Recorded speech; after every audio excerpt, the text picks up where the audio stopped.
Hi, I'm Hallie, and I want to welcome you to the Odd Life Podcast. That's spelled AWED, which stands for Awake, Well, and Empowered. In this space, you will hear inspirational stories, candid and heartfelt conversations, as well as advice from experts, all with the intention of helping women like you live odd AF. Because I believe the more of us that live awake, well, and empowered, the better this world will be. So thank you for being here and welcome to your odd life.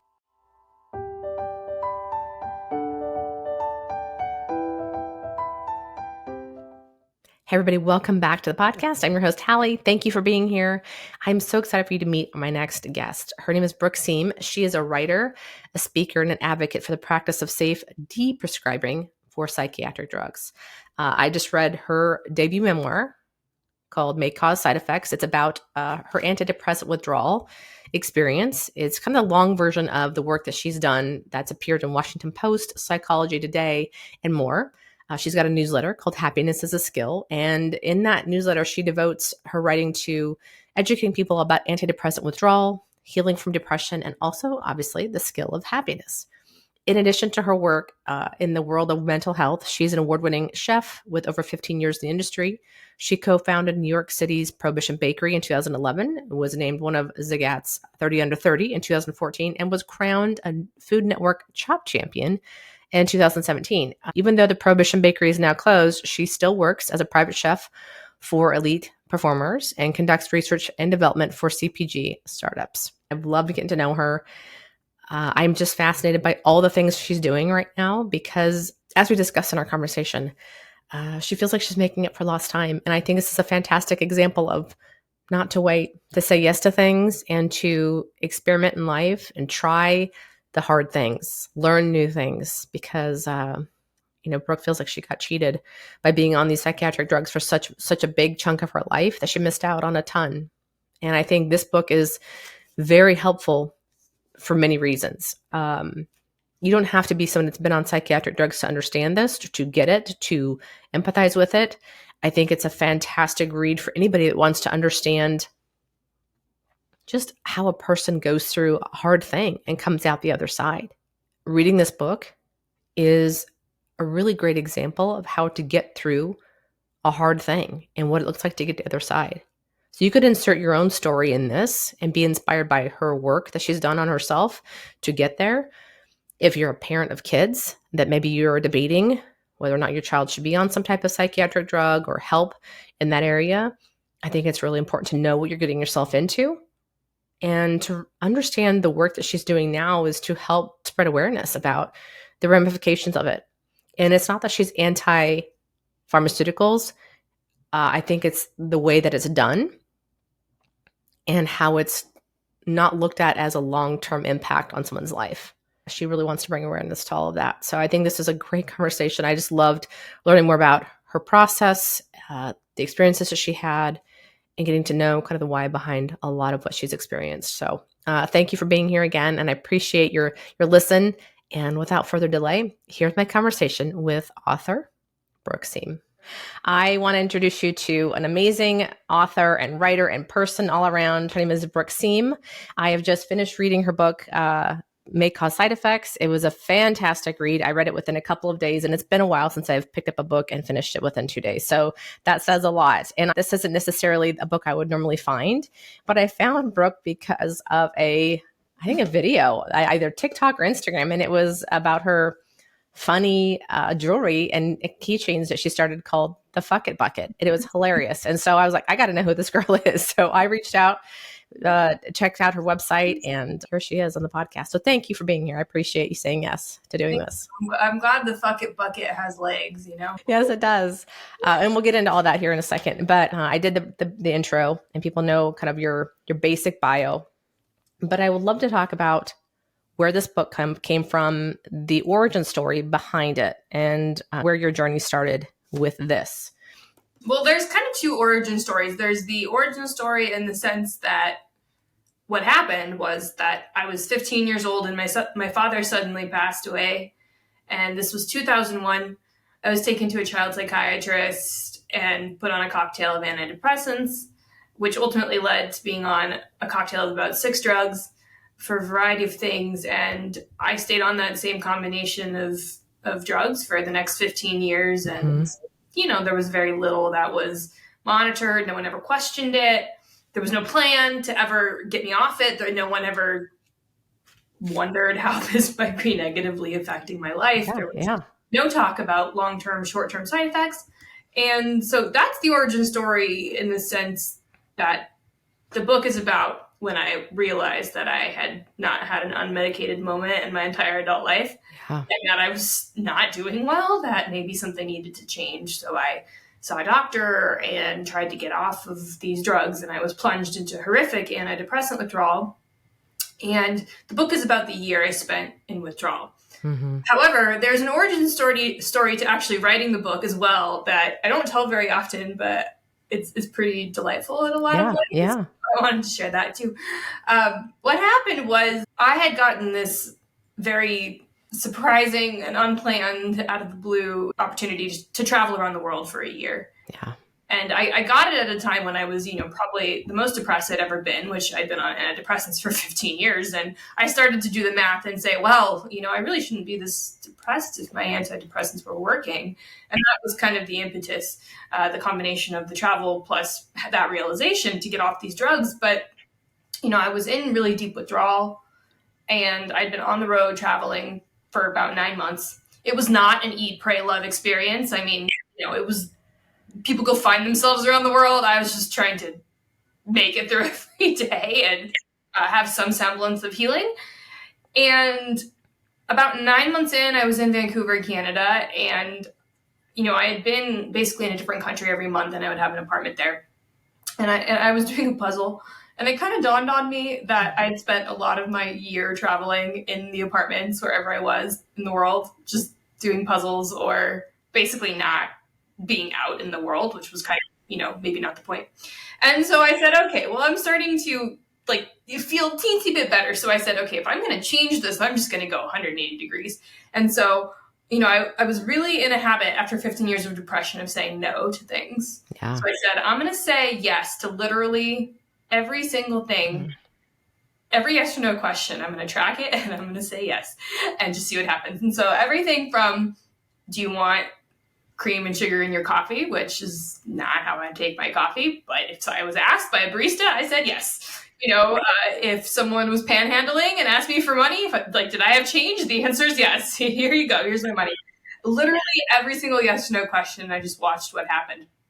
And for the most part, it was fairly unremarkable, in the sense that, there were two big things that came from it, but day to day, it was just, having coffee that wasn't quite my taste, and listening to music at concerts that I probably wouldn't have gone to otherwise. But one of the things that happened is, so I had a book, because I'm a chef by trade. I owned a bakery called Prohibition Bakery in New York City, and we had a book, a beautiful book based on our bakery. And the literary agent for that book, I was chatting with her, and she asked me in the middle of this experiment, which I was going to do I had planned to do it for a year, because I see. And I was on about day 50, and she said, do you want to write a book about your travels and withdrawal? And I was just like, shit. Great. I got to document all this. Yeah. I did not want to. Anyone who's attempted to write a book knows that, it is not an easy process to write a good book anyway. Yes, exactly. But I was asked, and so I had to say yes. And once I decided to do that, 2017, I abandoned what I called the yes quest, because I had to start saying no if I was going to write a book, a good book. That's right. But that's really how the book came into the world. I didn't, this was not in my life plan. Yeah. Until I accidentally created a scenario for myself that required I do it. Well, I was going to say is that I actually went down kind of the rabbit hole of Brooke Siem, and I came across, you have a Medium account that you write there. Cool, unupdated Medium. Yeah. But you know what? Your writing there is fantastic. Oh, I mean, there's a lot of things that you've written that are start here. Yes. But you know what? You're speaking my language. I love that. So I feel like this has always been part of you, really. And just a matter of it coming out. And I think based on what I've read from you, is that this writing piece was, even though it's always part of you, it was a way to process however you could. But two, it was part of you that maybe you had kept hidden for a long, long time. Like, I think this is a part of who you are. You're just a really good writer. I think you're the kind of person too, from what I can see, is you're just, you want to master things and you learn things and you want to tackle them. And then you are probably competitive by spirit. I don't know. So I see that you just want to tackle and be really good. So you're not going to do anything half-ass. And two, it is something that it's a gift for sure. And I was going to ask you about this, if the writing was something that you did all along the way, because I think you mentioned there's some journals. You had to go back and look at journals to kind of pull some information out. Yeah. Do you feel like this is something that you've always been pulled towards, or just a way of processing your life as you were going through this whole antidepressant world?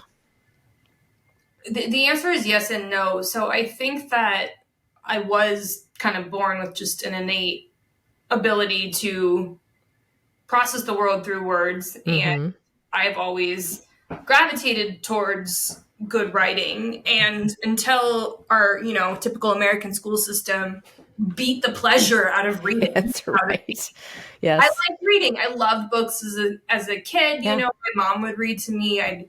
We'd read every night, and I would say I really started to lose that desire of both reading and writing when it became so academic and structured. Yeah. And even now I think about how they taught us, the 5-paragraph essay. And I'm just like, well, we just beat originality out of everyone. Absolutely.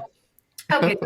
So the originality was being beat out of me right at the time that I was medicated. Yeah. And one of the big kind of side effects that people report on these drugs is that their creativity and their curiosity absolutely goes completely into the dumpster. That's right.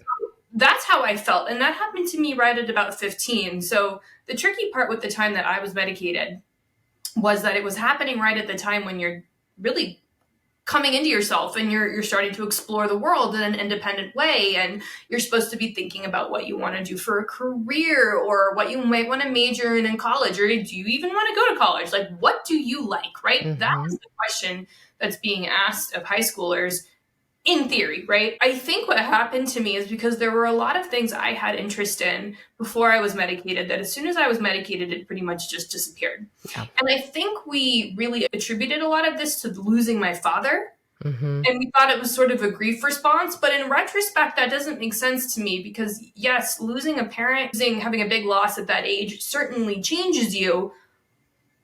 But to me, it's like, kind of like you said, you come into the world with inclinations, with talents, with curiosities.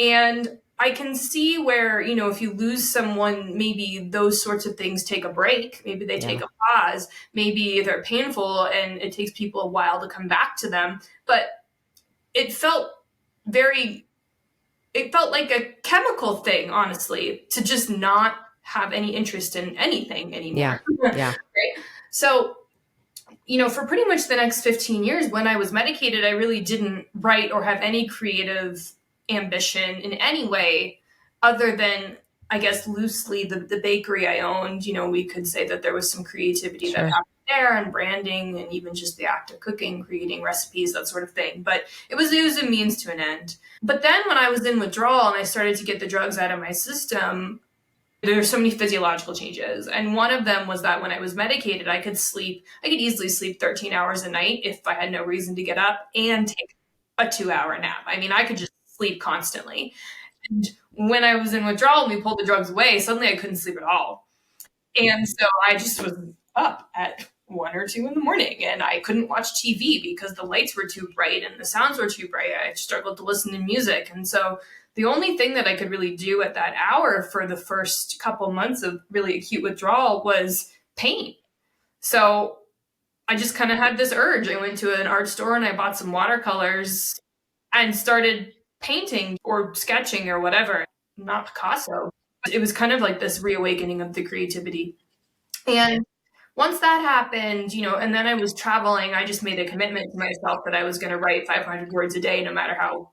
But it was just like free flowing. I was not trying to be good. It was just more of you better record something of this experience because you might regret it. When I look back on those, hundreds of pages, though, honestly, most of it was just me bitching. So it wasn't even like I was taking in the majesty of the world. I was bitching about feeling fat because I was living off of cans of coconut milk. Yeah. Berries in Thailand. Yes. So they took some processing later when the book was actually being put into play to actually turn hundreds of pages of bitching journals into actual literary words. Yeah. Two very different kinds of writing. Yeah. Well, you did a fantastic job. I mean, as I was reading it, I know it's a great book when I am picturing it the entire time like a movie. Yeah. Like I watched it like a movie in my head the entire time. The descriptions you made and recalled as you were coming off the withdrawals, being out in the streets, the noise, all these things, it was like I was right there. It was such a movie moment. So I really feel like for me, a great book is when I can picture myself in a different world. Yep. And that's exactly what you did. That's why I really feel like this is something fantastic that people need to read, regardless of whether medications like this have been in your life or not. It's such a great awareness about just in general, this epidemic we have in this society of, oh, here's a quick fix, or what we say is a quick fix. However, didn't really fix a whole lot, honestly. All it did was put you in a state of numb your entire life. And I want to go back to that for a quick second is, what were the actual medications? You started out with something and then you kind of progressed into other things. Where did you start with your medications? What were you taking, if you don't mind talking about that, and then what you ended up with? Yeah, so like I said, it was 2001 and I was 15, and this was before the days of electronic records. So a lot of those records are gone. Yeah. So I know there are a couple things I know for sure. I know that we tried 2 drugs before landing on the combination that I was on. And I know that at that time, there were 2 drugs approved for use in children and teens by the FDA. Those 2 drugs were Prozac and Zoloft. So I'm assuming that those were the 2 drugs we tried. Also, my father had spent some time on Prozac, and I just think that it would have been a natural one for them to try. Sure, to reach for, I don't know for sure. But I do know that the 2 drugs we tried, I had very obvious negative side effects right away. One of them just made my heart race so fast, and I just did not feel at all right. And then the other one, I just couldn't stay awake. It was like, and I don't remember the doses. Maybe it was too high of doses. I don't know. But I know that we pretty quickly ditched those. And so I ended up on a combination of Effexor XR and Wellbutrin XL, which were not approved for use in children or teens at that time and still aren't. But you were put on them. But I was put on them because we have a thing called off-label prescribing. I got it. And so going through, if you could describe, what was life? Because I think about being 15. I mean, that is the time in your life where you're just trying to figure out who you are, how to navigate the world a little bit. You're getting your independence because you're getting ready to drive. There's a lot of things that happen in that time frame. And then here you are medicated because of something. And I do want to reference this too in the book. You mentioned that your father passes away suddenly. You go to a child psychologist to talk about it. And she's a complete nitwit. Yeah. And does not even remotely do justice to her occupation. And then she recommends you to a psychiatrist because you're past help in therapy, right? Or whatever her justification is. And so you're getting prescribed medication at a point where you're just getting to figure out who you are. And then you take this. Tell us a little bit how this impacted your life. What did your life look like now on this medication? What was a day-to-day for you? The way you felt, how you navigated life for the next 10, 15 years. What did that look like for you? I think about this a lot because this is not a topic that's gotten less common since it happened to me. It's getting far more common, and we're, putting 3-year-olds on methamphetamines and ADHD drugs and think it's normal, right? And I think what is really missed here is there's no long-term thinking at all. And it's all short-term fixes. And the tricky part can be, now, I mean, this is, I have some stronger feelings about, the world of ADHD drugs and how we're doing that, just because rambunctiousness is not life-threatening. Yes. So right. to me, this is clearly medicating an inconvenience. Yes. Or it's someone feeling other because they can't or don't want to, or They just think differently, Mm-hmm. and they feel other because of it, and they want to come back to the middle of the bell curve somehow. Yeah. Right. Or So, I feel like it's also the typical American diet can make a huge impact on that too. for sure. We're not even getting into that. I mean, Yeah. like, So it's like, you comes know, from all sides. talk about how food affects your health and well-being, and people, you know, label you as a goddamn conspiracy theorist. Yes, I know. But so I like just putting the ADHD drugs aside, because I think the difference between, you know, at least the difference between the arguments between ADHD drugs and antidepressants is that people very often like to rely on the narrative that antidepressants saved my life. So we're in a different realm of, let's say, severity. We're not medicating an inconvenience here, in theory, for some people. Now, my personal opinions on that are kind of moot from the standpoint of this is what we are doing. Yeah. And this is the narrative we have established. It's the narrative that has been established. And so that's where we are. So that's where we have to look at it. So I think that when I was medicated, my mother had to sign off on this. And I have a vague recollection of having a conversation about it, but I mean, it was 2001. We didn't have the research we have now, although we still don't have any meaningful long-term clinical trials or studies of long-term antidepressants. You know, what we normally get are 6 to 12-week trials, and the fraud and the data cooking in this particular realm of medicine and science and pharma is horrific when you get into it. So the thing was, no one talked about the intangible side effects as things were going on. We were looking at, are you falling asleep in class? Like, do you feel good, right? And was I supposed to feel good right after my dad died? I don't know, man. Like, it's kind of shut down. You know, there's no test for any of this, so it's not like we could take a blood marker and see, like, oh, you have this many depressions per million, right? None of that existed. So it was all about feeling, which is already a mess when you're 15. But I think what we didn't realize, and what parents really don't realize now, is that when you make a choice like this, you change the trajectory of a kid by a matter of maybe a fraction of degree. And it doesn't seem to make a big difference for a while. But if you're a plane and you're flying from Los Angeles to New York City and you go 1 degree off, you are not going to end up in New York City. You are going to end up eventually on the North Pole. It's completely different as time goes by, and that widening gets bigger and bigger. So if we look at the intangible effects for medicating me at 15 years old, the big ones that are still affecting my life today, 20 years later, are financially. When you lose all curiosity and creativity and ambition because you're medicated, well, you're not really all that interested in finding work or saving. I didn't really want to be alive after all of this. So why would I save for a future that I didn't want? I was deeply behind from a money standpoint. I had not ever thought about savings or trying to put myself in a good position for the future because I didn't want a future.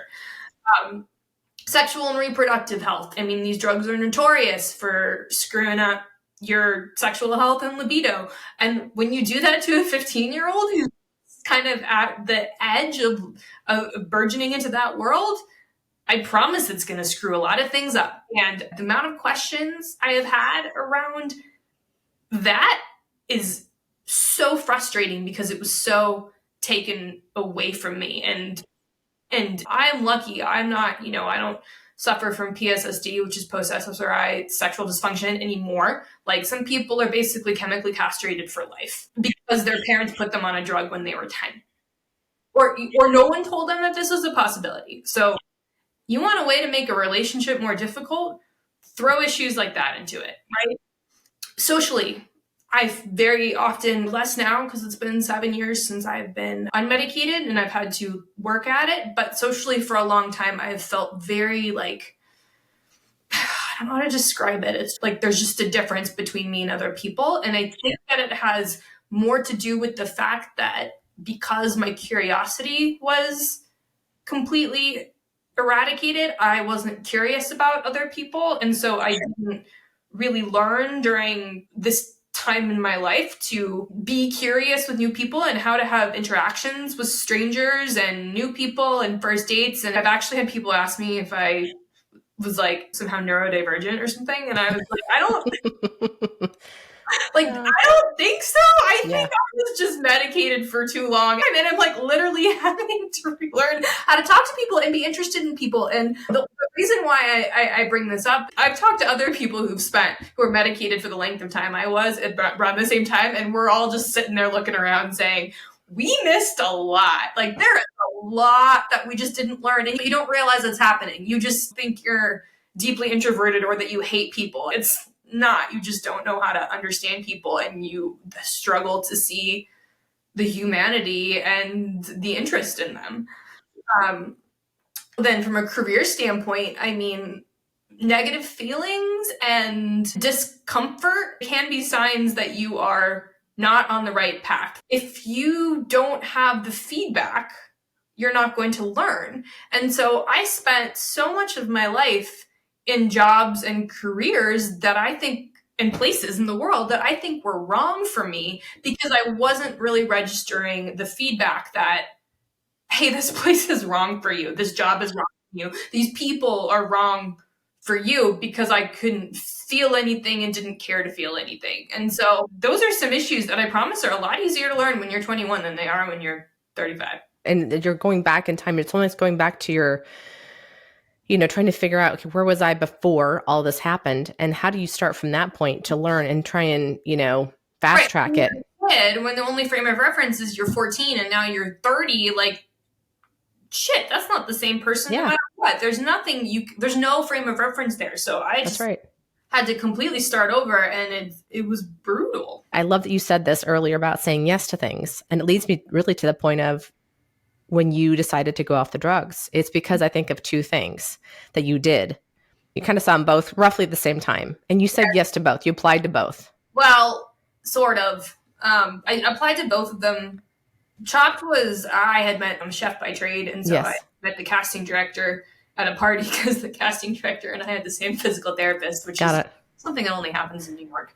And she just said, basically, we're always looking for local females because they don't pay for travel. So, and there's no in the industry. So apply. And at that time I was deeply, deeply depressed, and I was 29, I think, when I applied. I owned a boozy bakery. So there was a lot of alcohol in my life, in the way that it is for 20-year-olds. But I was somewhere between drunk and buzzed, I think. And I was like, well, fuck it. I mean, I didn't have anything else going on. So I applied and completely forgot about it, because I just figured they would never choose me.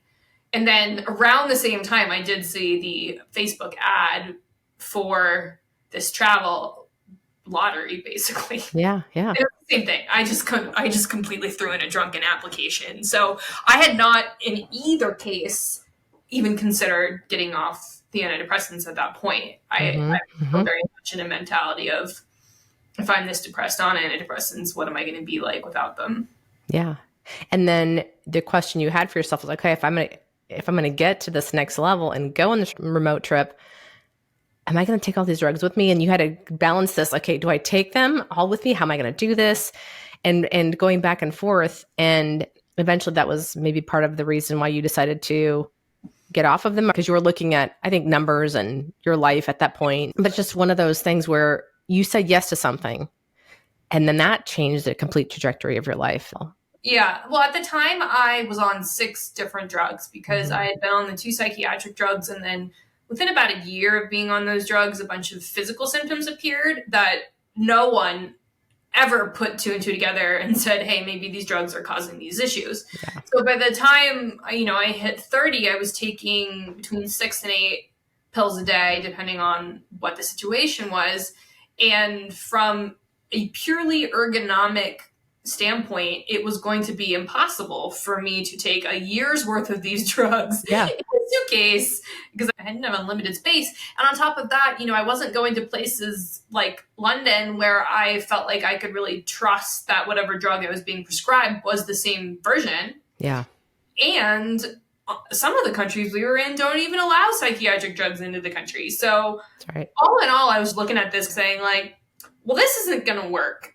And I was also still so depressed that if I can just get off stop taking the Effexor and the Wellbutrin. They're clearly not working. Mm-hmm. So I figured in my head, I was like, well, we just get off them for a little while, figure out what my baseline is, and then we'll get a different drug, and we'll just basically swapping 1 for 2.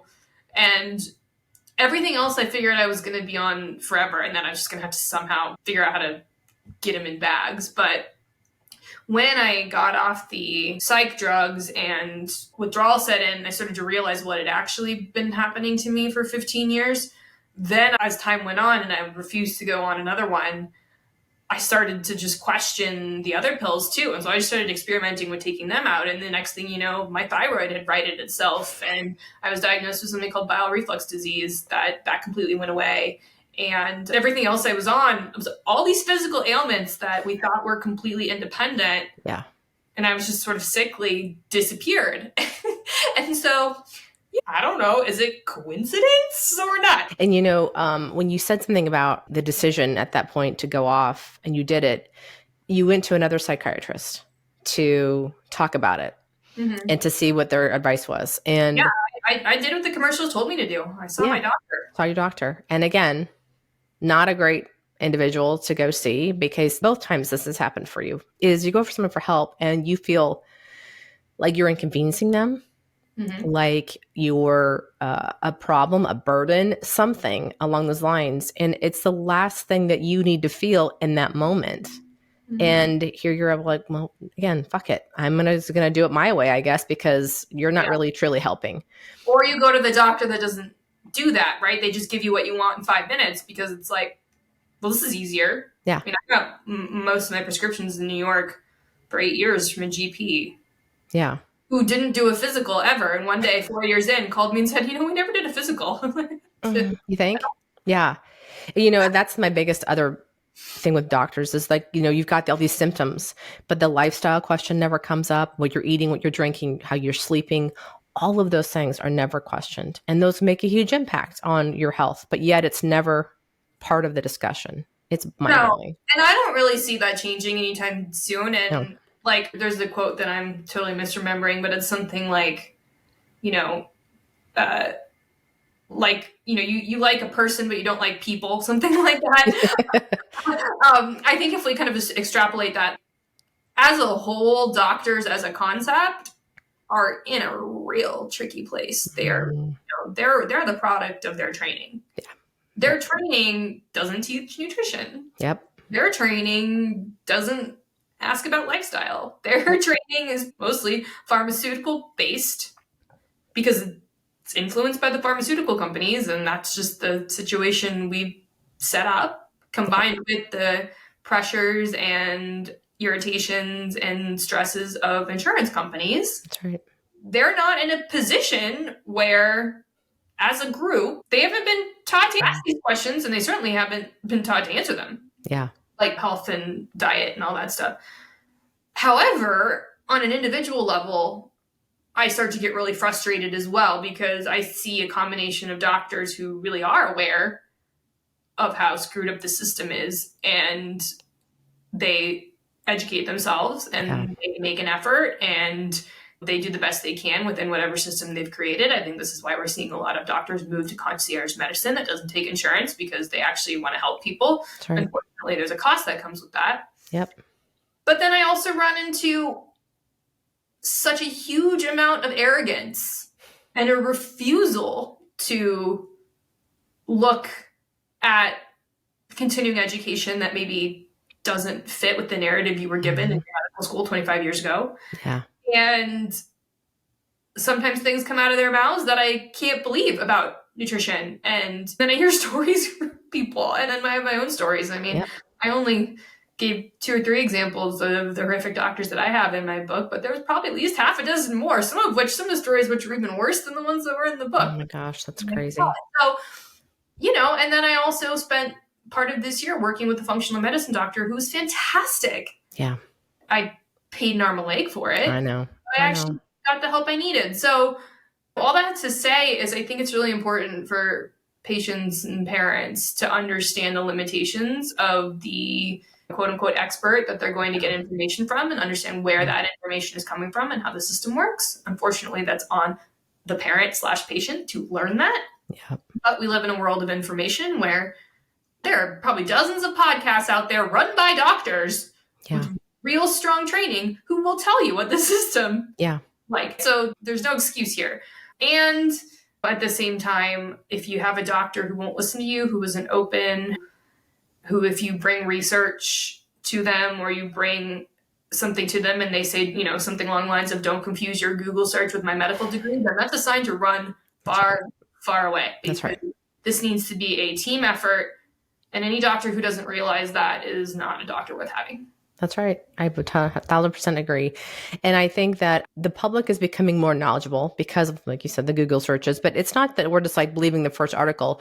When I started to change things in my life, I read from multiple sources. And if the message became consistent across all those sources, then I'm like, okay, I've got something here. And I think they discredit it, thinking that, oh, we're just looking at the first thing that pops up and that's what we're going to believe. We want to solve the problem. It's not like we're jumping to conclusions too soon.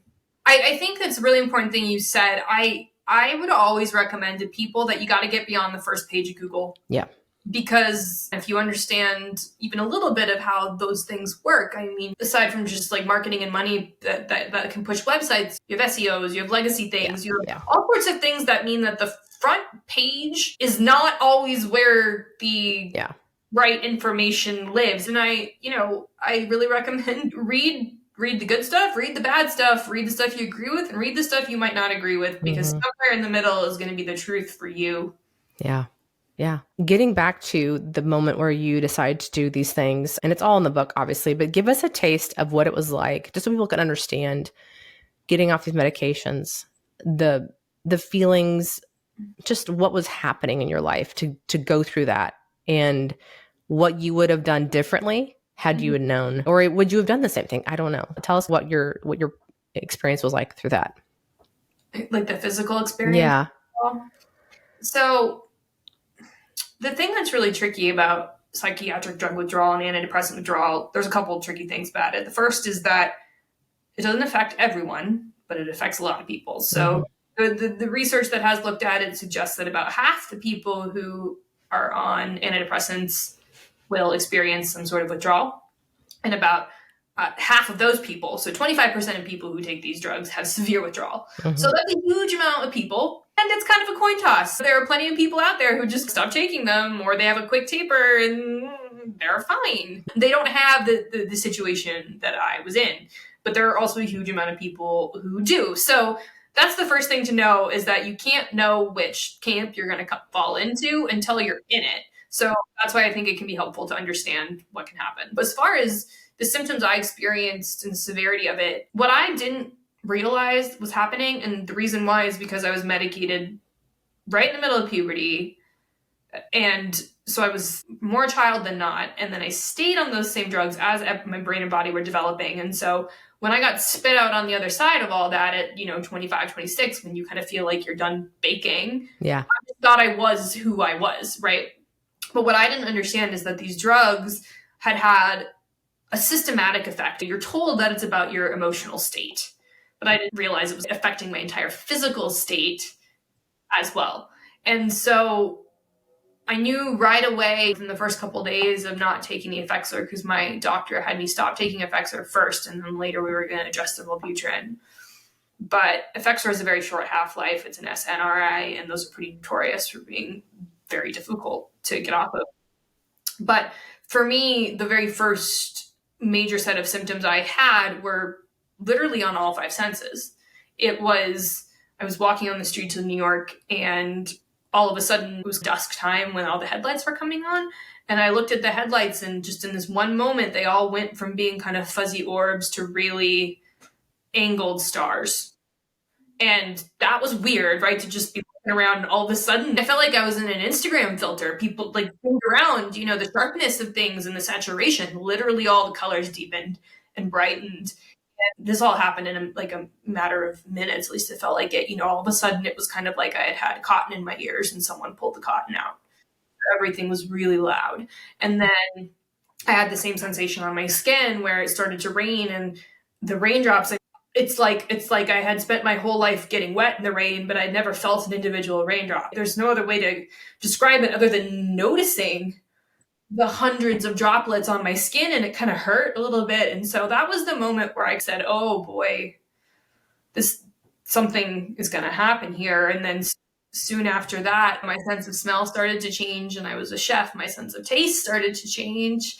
And so this literally all five senses were affected. And then the psychological onslaught came through a little bit after that. And that by far was the hardest part to handle, because when you have really scary thoughts and talking violent thoughts about yourself or somebody else, that's usually where people are like, oh God, gotta lock them up, you know?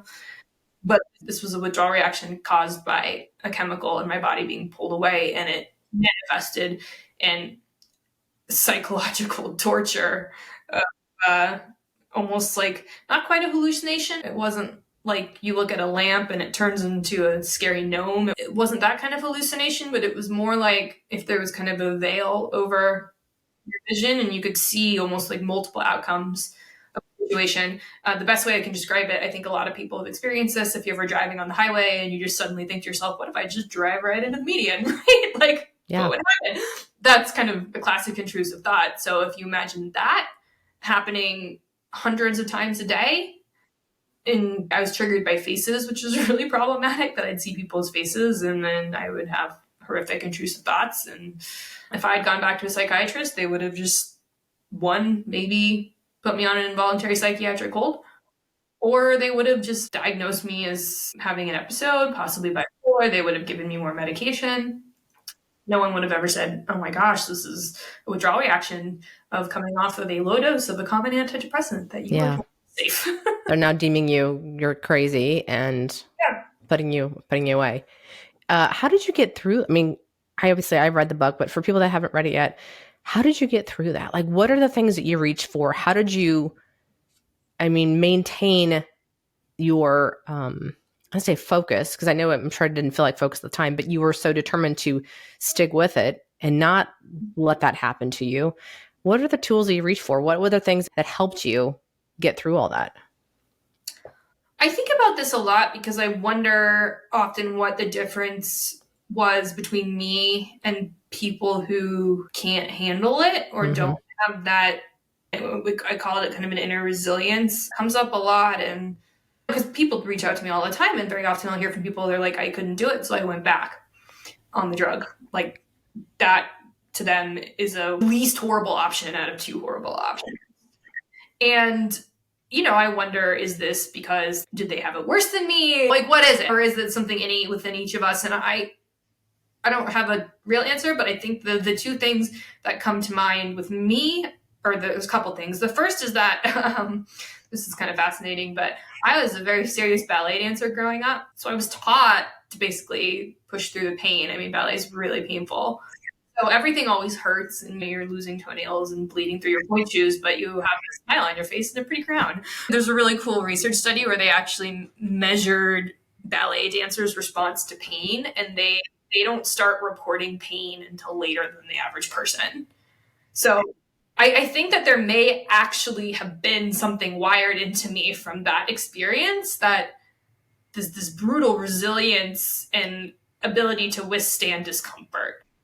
The other thing is I'm a very intense person, and God, I was just pissed off. I was so angry. And I think that I was angry because as soon as all the five senses started waking up, it started to explain a lot of the dissociation and disconnection and frustration I had felt in the world.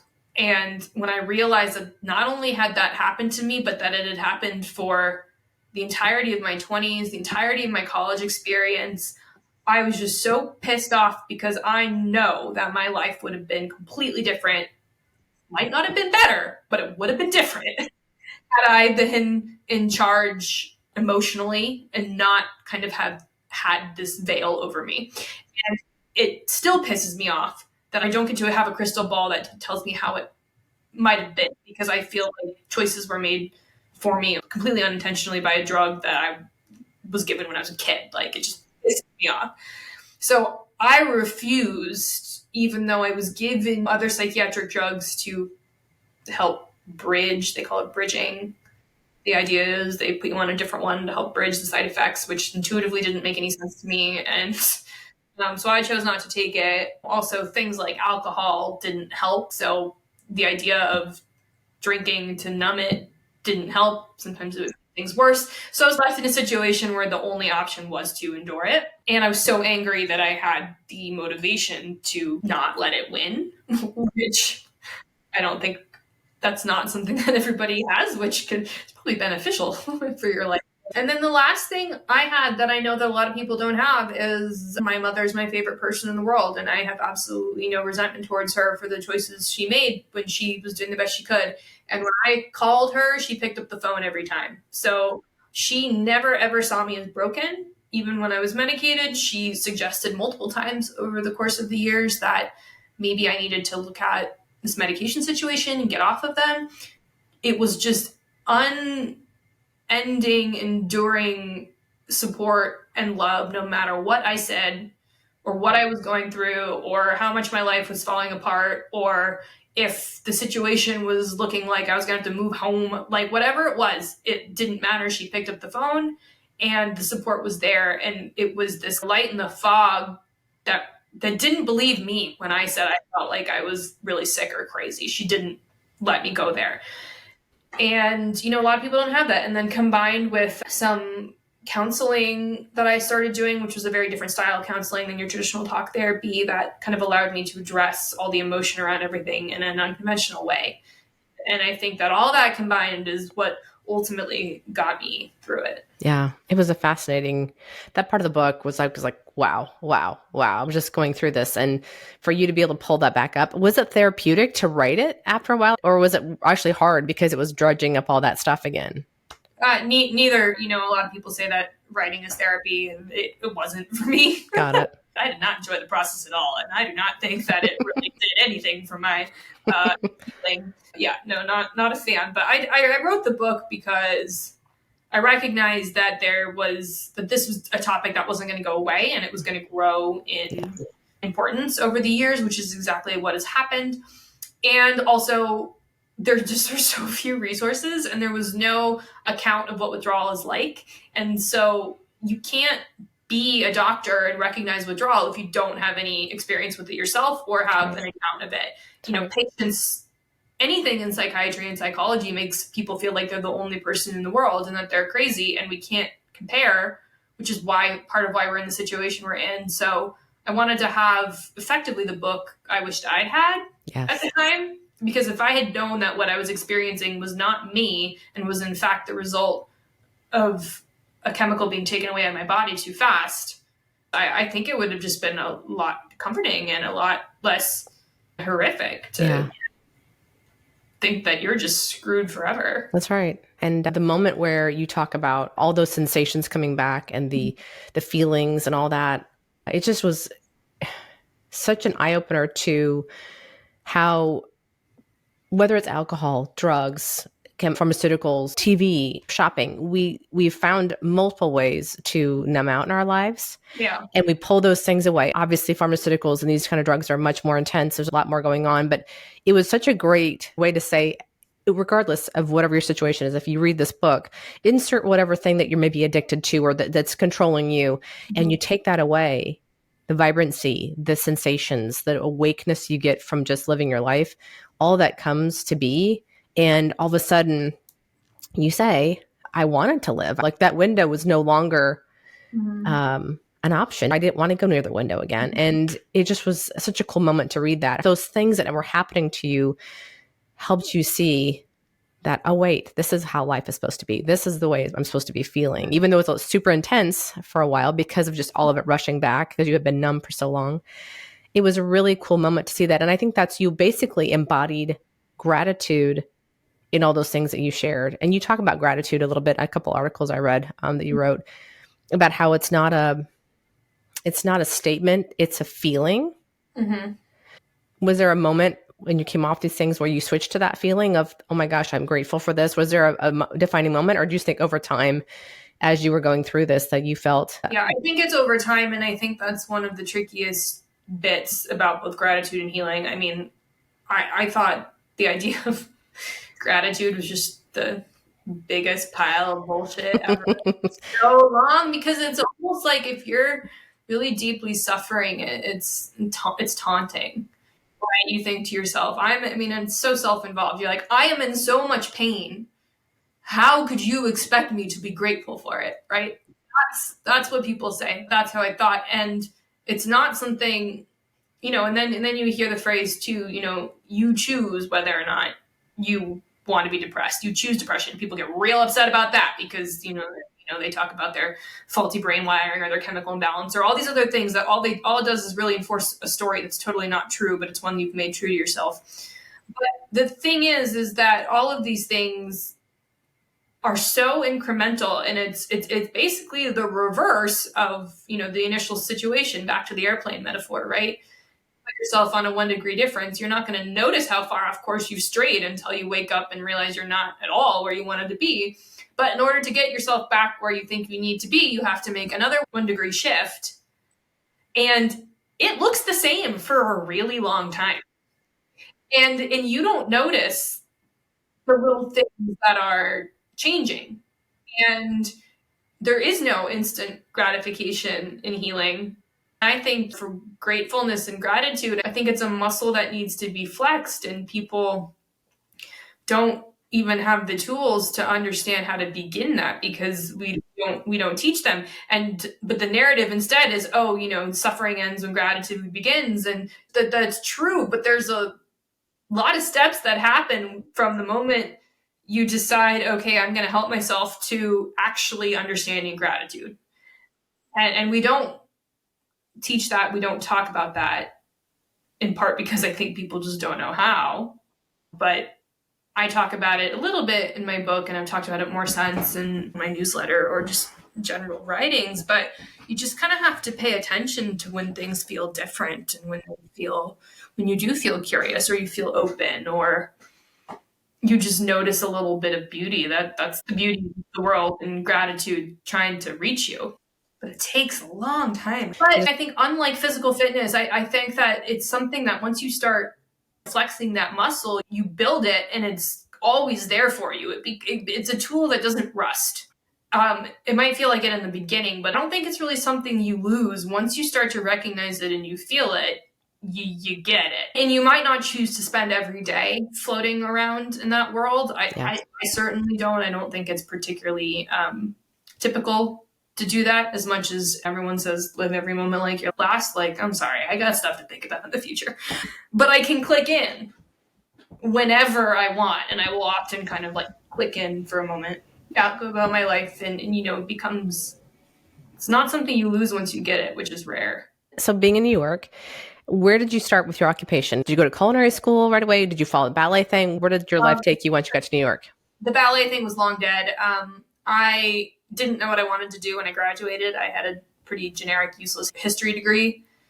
And the only consistent activity I'd been interested in for my life was food and cooking. So I just decided to go to culinary school. And this was in 2008, but it was before the stock market and everything crashed. So my mentality was like, well, if this doesn't work out, I'll just go get a job. Then the thing is, the stock market crashed a couple months later, and I at that point was like, well, I guess I work in restaurants now because no one else is hiring. So I was in culinary school working in restaurants, and I've just never been able to escape the industry despite multiple attempts. Got it. Oh my gosh. Well, it's obviously one of your innate talents as well, because it's something that you actually reference in the book. Like oh yeah, I made these cupcakes. I decided to get all these ingredients, start making cupcakes. And then it turned into you opening this bakery. So it seemed very flippant in a way, in the way you addressed it, but it created an occupation for you, even though you were indicating it was quite miserable because of the business situation. If you could just create cupcakes and be done, but it's the whole business side and dealing with all that, that was a chore and a pain. Yeah. But then let's talk about you. You go on Chopped. You end up, this is through your whole withdrawal process, and you end up winning on your episode. I've never watched the shows. I don't know how it goes. You go on to the next round, or is it just done? It's a one-off. Got it. So one episode is one day, and they bring in a whole new batch of people the next day. That's crazy. So you do this, and then, then your remote year, you get accepted to do the remote year. What is the plan when you're remote working? Like writing, what was the I'd say justification for doing this? Like, what was your objective to go on this as far as an occupation, and how are you going to make money? Oh, I had no plan. I had no plan at all. I applied, and in the application process, before they, like pick the people, they ask how you're going to make money. And yeah, I mean, did I lie? No, I definitely partial truths and stretched the truth. Yeah. I owned a brick and mortar bakery, for God's sakes. Yeah. How am I going to do? Yes. Yeah, but I so did not think I was going to get chosen for this, that I was just like, this doesn't matter. Yeah. Like, it doesn't matter what I say. It's not like nothing is ever going to happen. And then once I started making it through different rounds, and in the end they picked me, it was like, well, shit, I guess I got to figure it out. And so I wasn't happy in my business anyway, so I was not upset about choosing to leave it. I mean, it was hard. It was like a breakup, but when you knew it was the right thing. But for a while, I was writing for a fitness startup. So I was writing clickbait articles about deadlifts and stuff, because I have a lot of experience in that world. And I did that for a little while, but frankly, once I got on the road, I was in pretty dire straits, and I was struggling to work because of withdrawal. And I just basically quit, and I went full unemployed for a while, and I was in cheap countries. So I was able to live pretty cheaply, and I was just trying to figure out what happened next. But a lot of it was just in the realm of healing and retrospect. So I did love the journey that you shared. It was it wasn't your eat, pray, love, but it was something along the lines of just using that time to find yourself and figure out who you were, and just getting to the next day. Honestly, it seemed like just getting through the day and getting through the day. And what I loved about it is that you were looking at all the places you were at and finding a way that would work for you, not sticking with, because the remote places you were stuck to stay, like where they had chosen to stay, you were like, this is not good. I can't be in this place. It feels very heavy and whatever. So you found alternate ways to experience it, but in the way that you needed to. So I thought it was so cute. This little place that you found had the shipping containers. It was in Malaysia the very first time. And here you are in a hammock, and these multicolored shipping containers. It was really kind of cool. yeah. What was that like to do that? It did something completely different. You were in a place, the concrete jungle of New York, to now in all these places that were, I don't know, I'm not saying free for all, but a little bit. Like you had no cell service. At one point, you ruined your phone because of spilling something on it. Just a lot of stuff happening. And now all of a sudden, this new world. What was that like? I mean, that just seems like it was such a opposite of what you had just come from.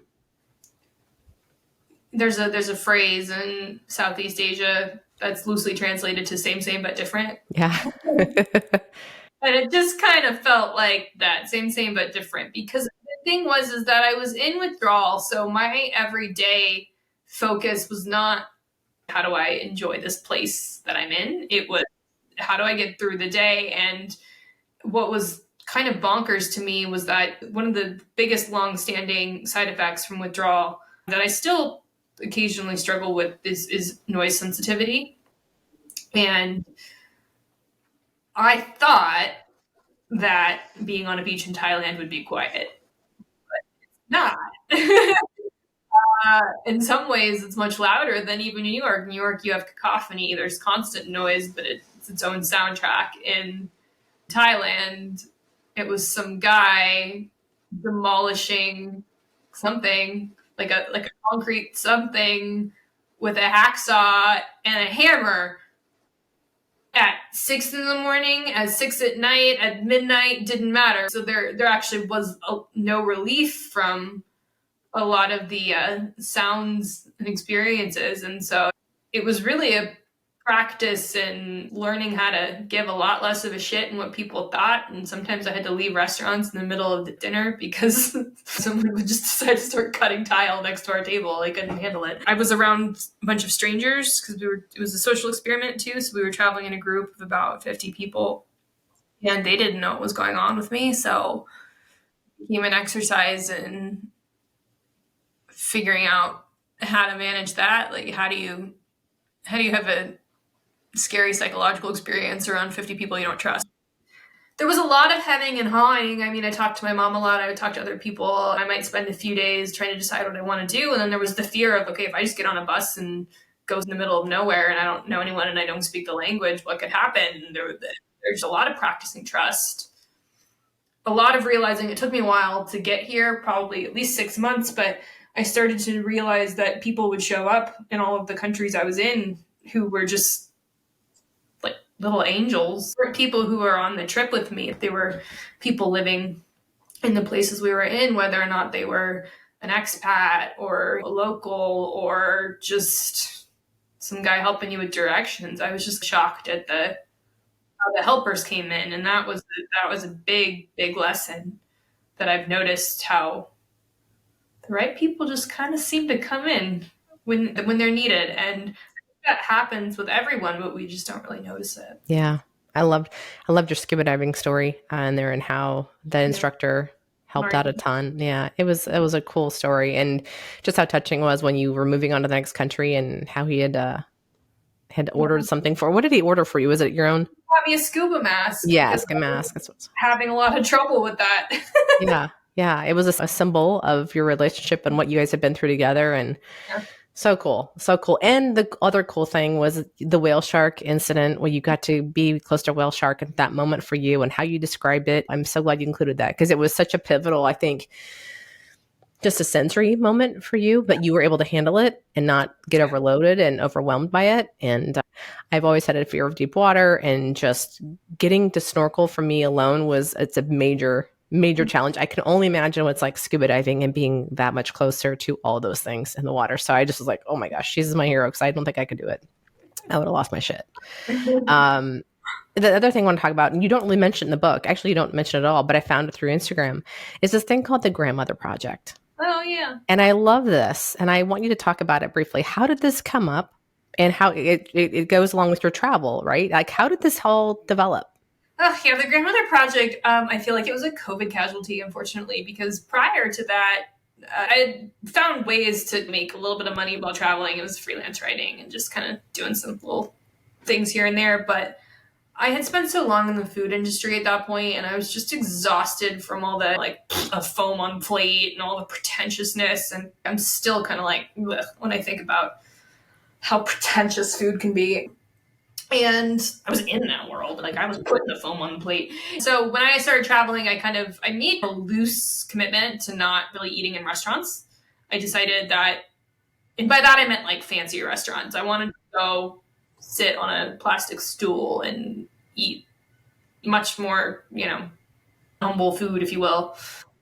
And I had also semi-recently had lost a grandmother figure in my life, who wasn't my biological grandmother, but she took the place. And I just remembered that my favorite eating experiences were sitting at her table, and she made me a grilled cheese from Wonder Bread and American cheese and salty potato chips and salty pickles and water.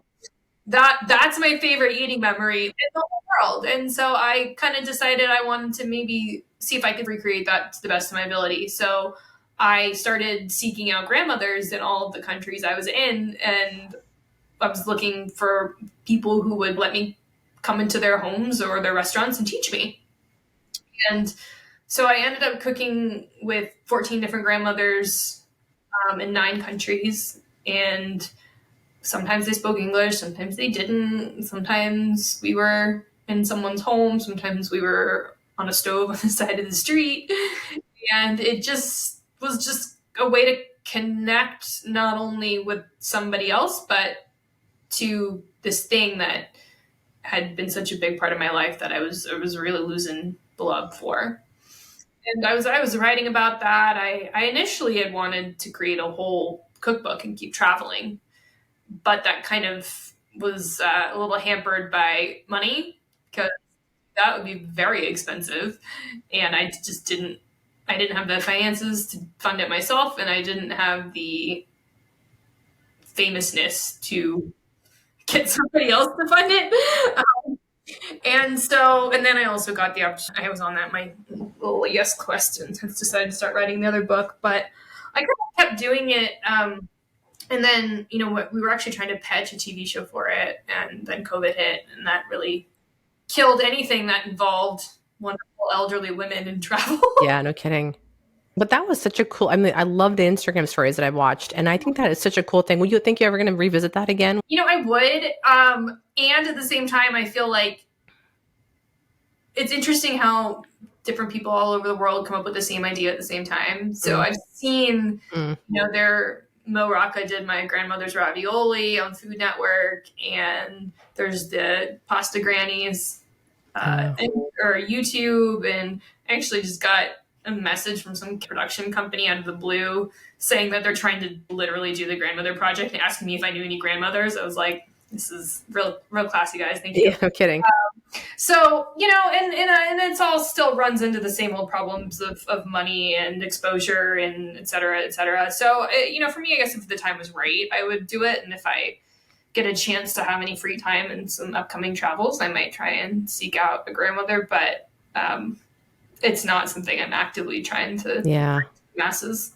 That was so cool, though. I thought that was a really neat aspect to to give it a little more purpose behind your travels and a more in-depth experience for you.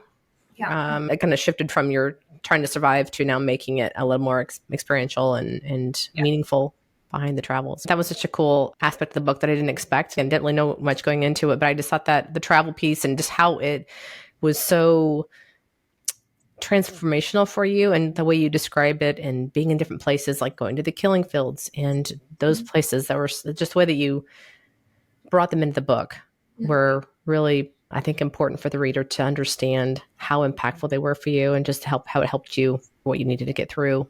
There's something that you wrote, it was on page 138. I remember this, is that you talked about depression. And this was, I think, because of your work with Alan. And if you read the book, you know who Alan is.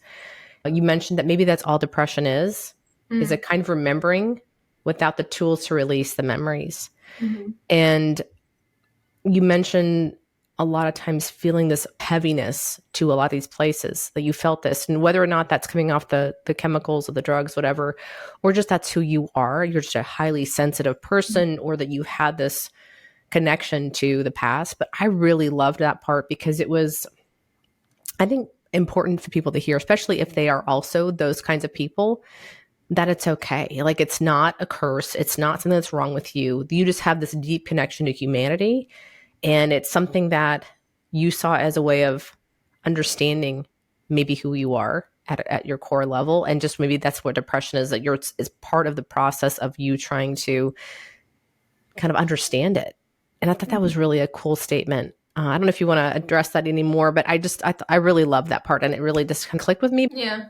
Well, I would be, there's no way we could ever design a study like this, but I have a working hypothesis that a lot of the people who are medicated for depression and anxiety are just highly sensitive people. I think that we all kind of collectively hold what's happening in the world and what's happened in the world in our bodies in a way we're not really aware of every day. And that the severity of your awareness of that can make it a lot harder to learn the skills you need to learn in order to see the beauty in the world and have the tools that let you live a really wonderful, beautiful life in spite of whatever crap might be happening. Yeah. That's a skill you have to learn. And I think some people have a bigger mountain to climb there than others because they are more sensitive. And so they feel things deeper. Yeah. When you get back from traveling, you're back from your year, what does life look like for you then? What happens next? And how does it get you to where you are now? I literally came back without a plan. New York City is not a place to have no plan. I came back and, I'd subletted my apartment. So I came back to my apartment and I kind of just knew, like, I think we're done here. I'm still having terrible noise sensitivity. So I knew I physically was going to struggle. And so I had also met someone during my travels in Vancouver. And I just kind of said, I felt pretty good in Vancouver. And this person seems maybe important. So I'm going to go give that a shot. And that's what I did. And so that was the next phase of life. And then I stayed there for the next 4 years while I wrote the book. And then COVID hit and came back home in the middle of that. relationship ended, and now we're here. I know the story, but tell us what got you into now. You're a chef for athletes. Is that what you're doing now? Yeah, I work with pro athletes. So I have my ballet background just kind of led into a lifetime of athletics, and combine that with everything I've learned about how food and nutrition affects mental and physical performance. I've kind of fallen into this little niche where I do private work for pro athletes, and I really like it. So that's my day to day. It's off season for a lot of sports right now, so things are quiet. But that's my day to day. Sometimes I get frustrated. The book sales feel too low, or that I didn't have the commercial success that Eat, Pray, Love did, for example. But then I realized that the whole point of my book and my life now is just the fact that I actually want to be here, and I want to enjoy everything my world has to offer me. So I don't want to spend all my time in this world of pain and psychiatric drug withdrawal. It's hard enough going through it. I feel like I deserve to enjoy the less heavy things in life. So I don't quite know what the next, couple years look like.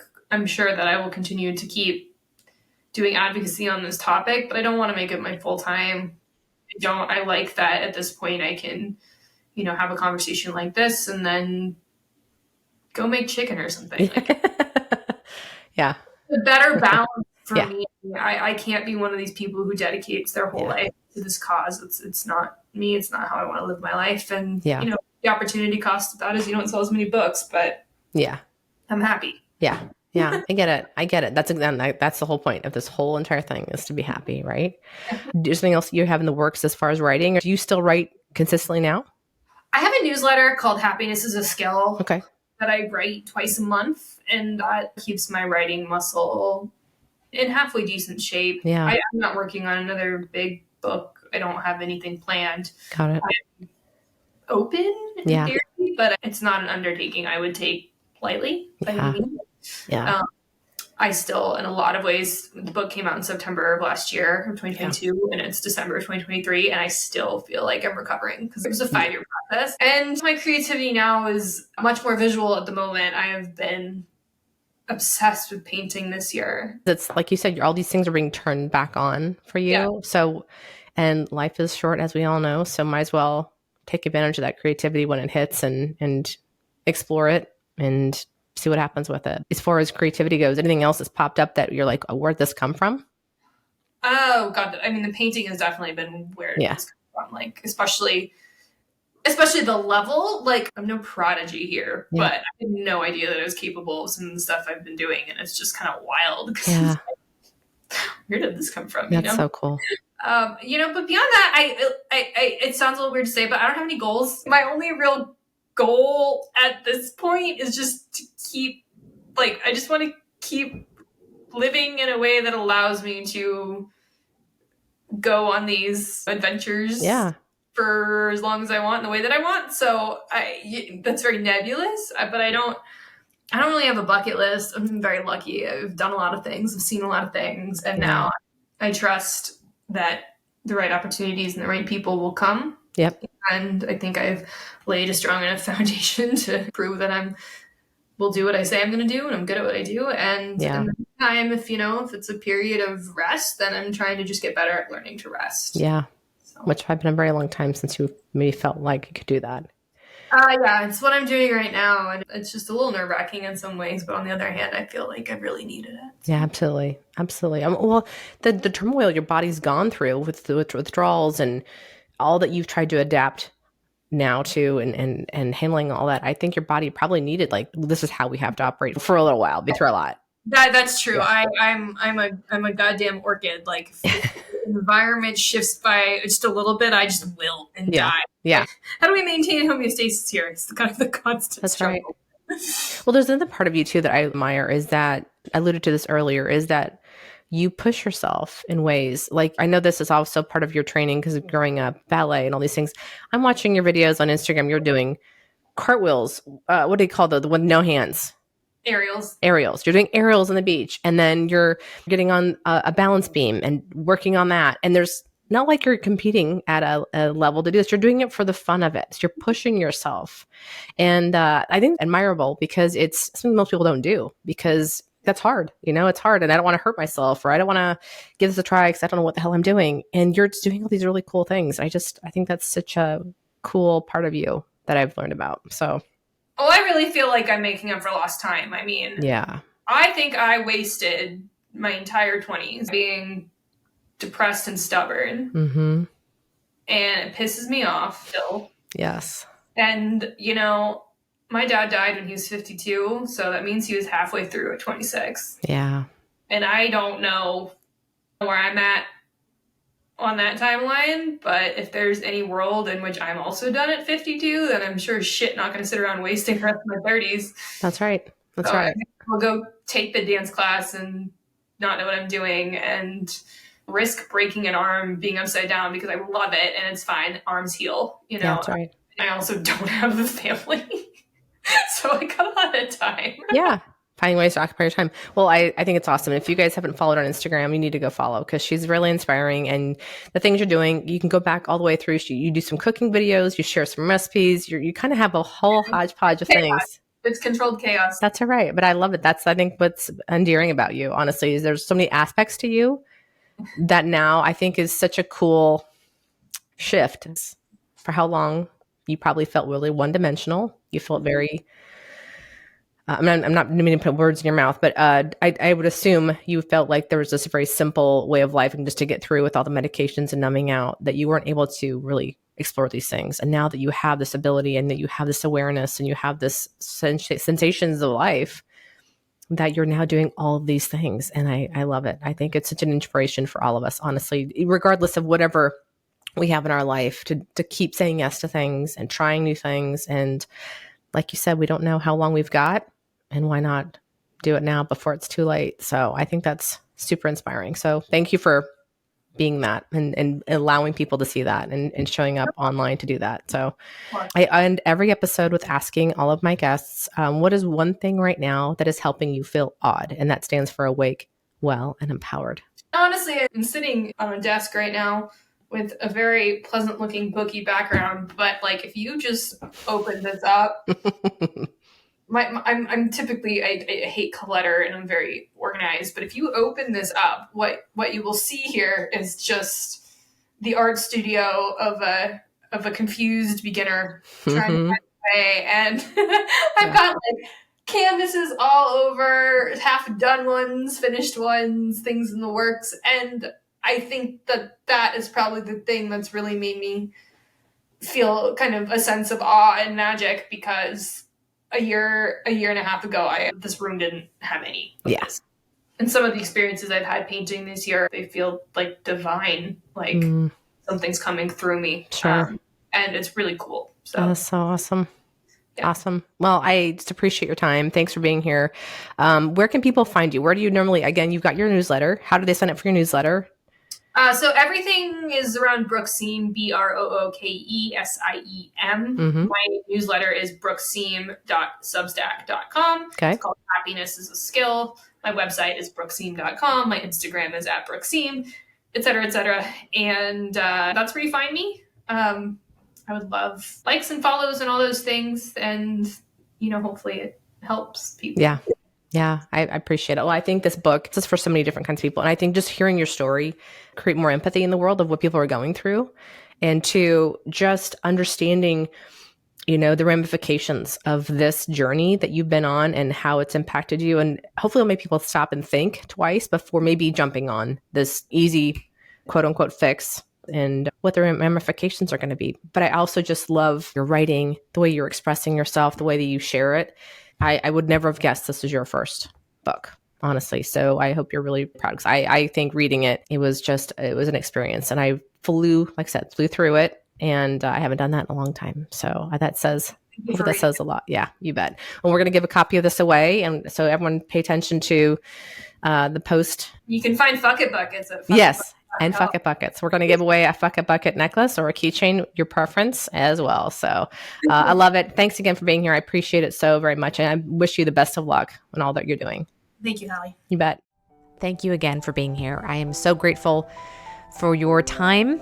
And if you liked what you heard, please head to where you listen to podcasts, rate and reviews. Please share on Instagram, your social media channels, wherever else you go, so we can reach as many people as possible so they can meet these amazing women and hear these conversations. If you'd like to connect further, you can find me over at my website at HallieSawyer.com or on Instagram. I am usually going to be at Hallie_Sawyer or The Odd Life, which is this podcast specific Instagram account. All right. Have a great day, everyone. We'll see you soon.